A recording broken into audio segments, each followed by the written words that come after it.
प्यारे बच्चों, आइए आप लोगों को एक ज्ञानवर्धक, बुद्धिवर्धक कहानी बताने जा रहे हैं, जिसको आप लोग सुन करके इसे जब याद करेंगे तो निश्चित रूप से ये आपके लाइफ टाइम काम आएगा और बड़ी अच्छी सीख है इसमें।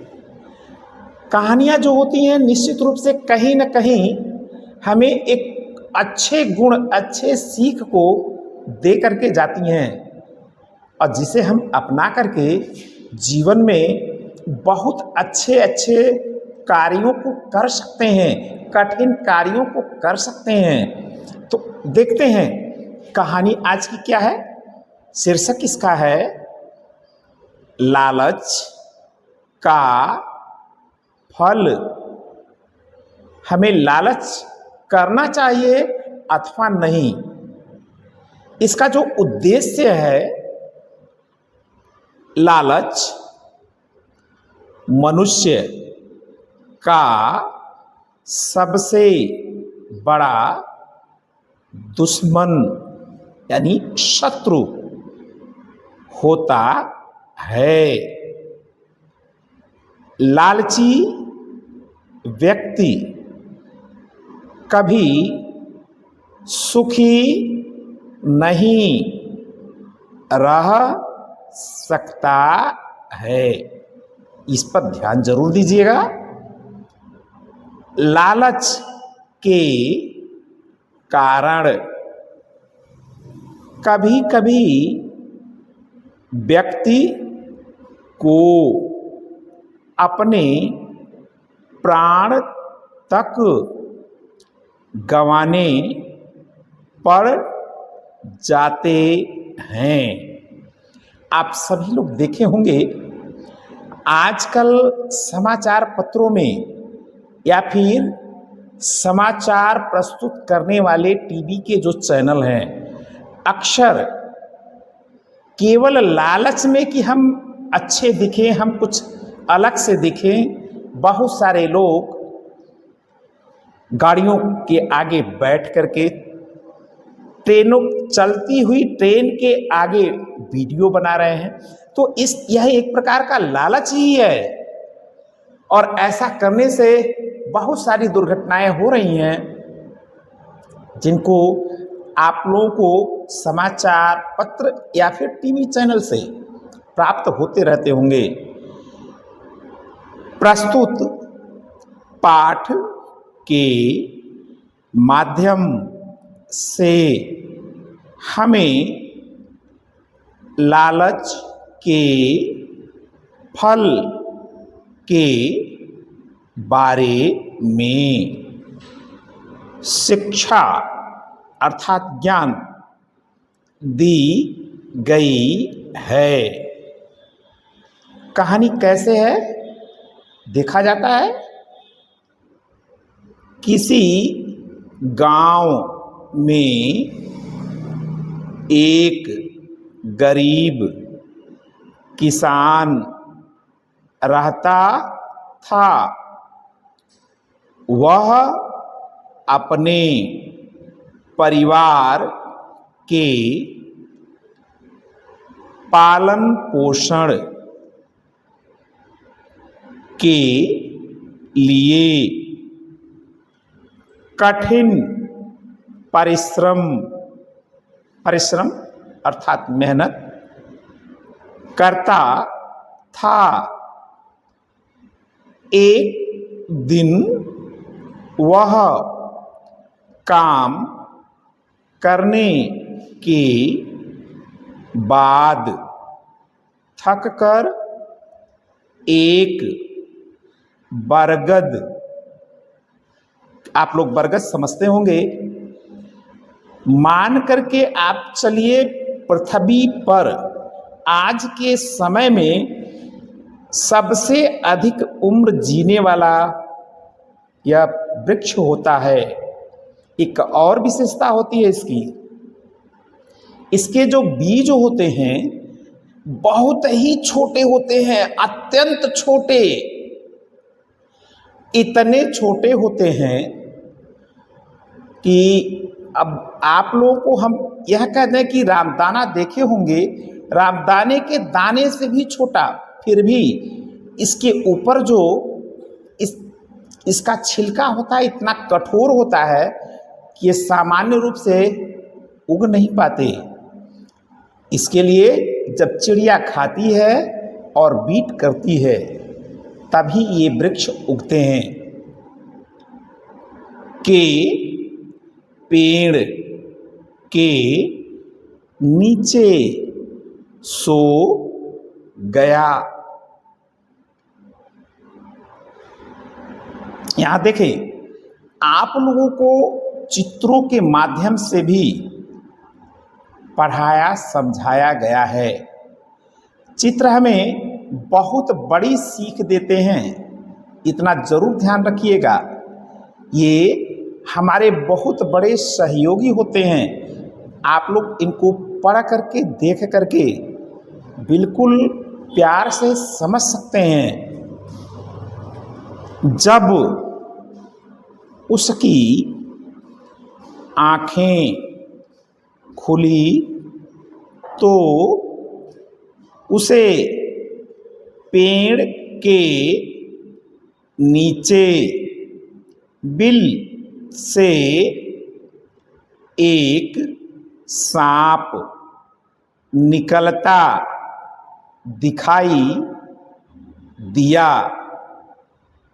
सांप का शरीर और आँखें बहुत चमकीली थीं।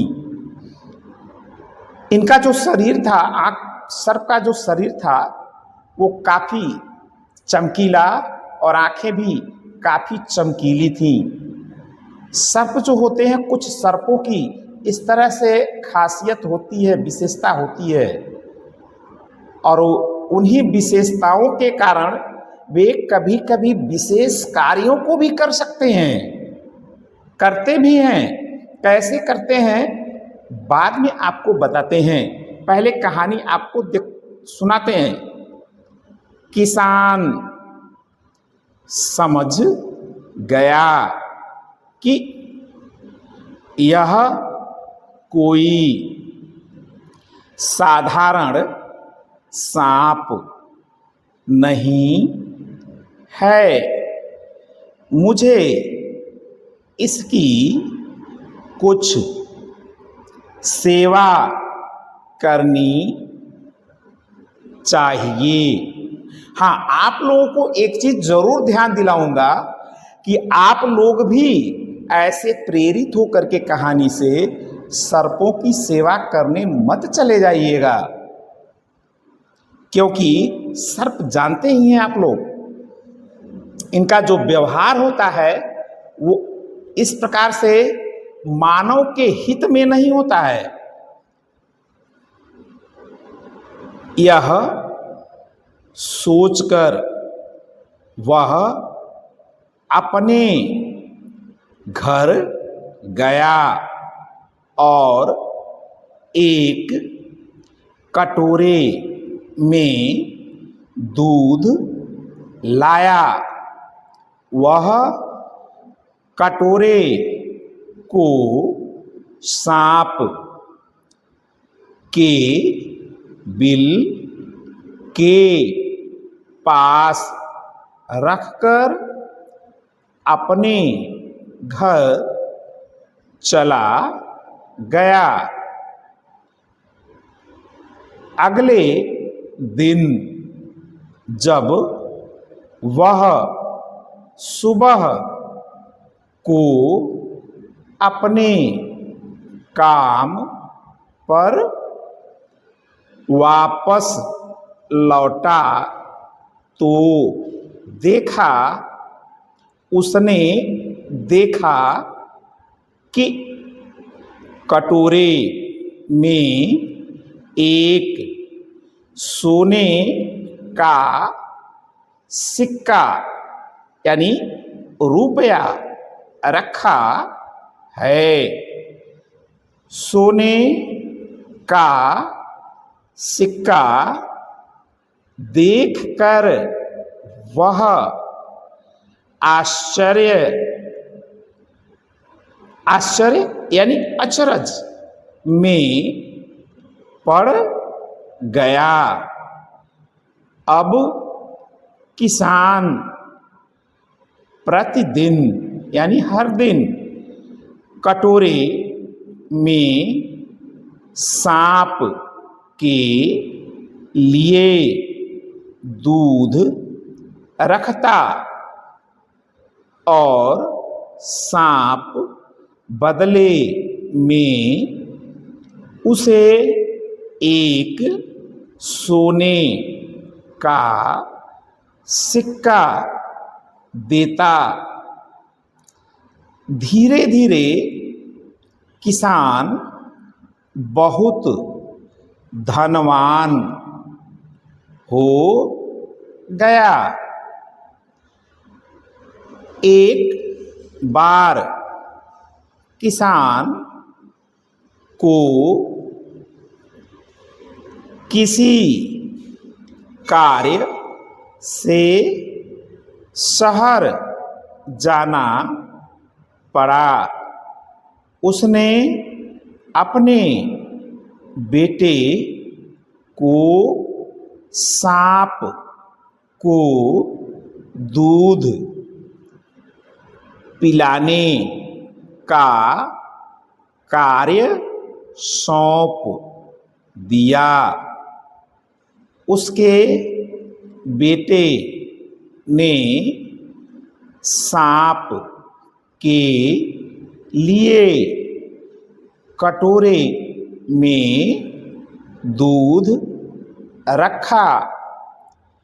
अगले दिन जब वह सांप के बिल के पास गया तो उसे कटोरे में सोने का सिक्का मिला।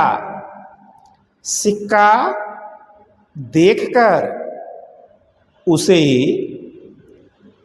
बहुत आश्चर्य हुआ। उसने सोचा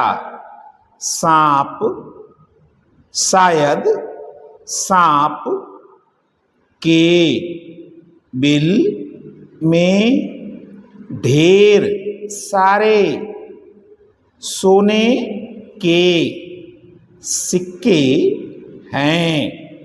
मुझे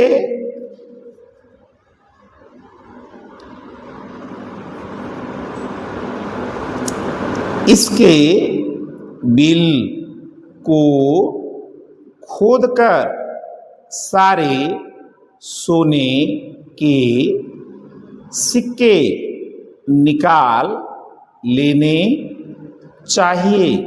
प्यारे बच्चों, अक्सर देखा भी जाता है जहाँ पर भी इस तरह से कुछ खजाने होते हैं वहाँ पर सर्प होते हैं। आगे बढ़ते हैं।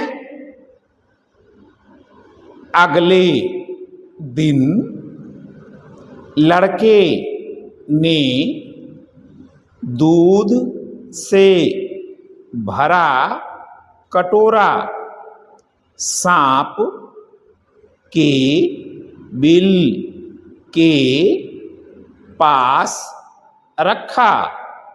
रख दिया।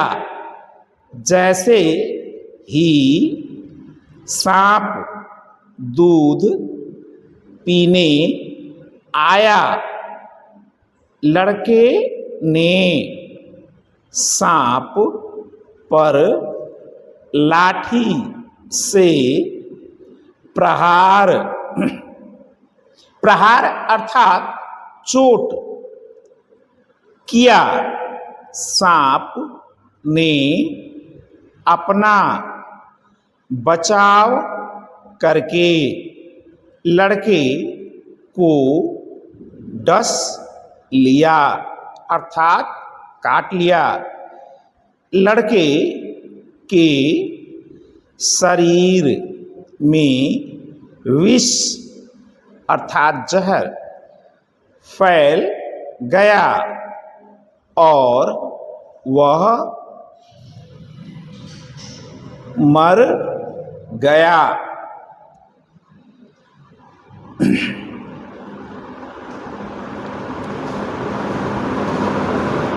वापस लौटने पर किसान को सब कुछ पता चला। उसे बहुत दुख हुआ। उसने सांप से अपने लड़के के गलत कार्य के लिए क्षमा मांगी। सांप ने उससे कहा कि आज से मेरे लिए दूध मत लाना। इस प्रकार किसान के लड़के के लालच के कारण सांप व किसान की मित्रता यानी दोस्ती समाप्त हो गई। प्यारे बच्चों, बताना आप लोगों को यह है कि सर्प जो होता है वह दूध नहीं पीता, लेकिन हिंदुओं का एक त्योहार आने वाला है जिसमें सर्प देवता अर्थात नाग देवता के लिए दूध और लावा अर्पित किया जाता है। लेकिन आप लोग जान लें, सर्प जो होते हैं वे दूध नहीं पीते। वे पूर्ण रूप से मांसाहार होते हैं, मांसाहारी जीव हैं। छोटे बड़े कीड़े मकोड़े, मछली, मेढक इत्यादि को ये खा करके अपना जीवन व्यतीत करते हैं। आप सभी लोग अपने मित्रों से, साथियों से कहिए कि हमारे सर जी YouTube चैनल पर पढ़ाने के साथ साथ YouTube चैनल पर भी हैं। बड़ी अच्छी अच्छी ज्ञानवर्धक बातों को बताते हैं। उनको पढ़ करके आप सभी लोग बिल्कुल जीवन भर लाभ उठा सकते हैं। और पसंद आने पर उनको लाइक करें, सब्सक्राइब करें। आप शेयर भी कर सकते हैं। आज के लिए बस इतना ही। मिलते हैं आप सभी से अगले वीडियो में। धन्यवाद।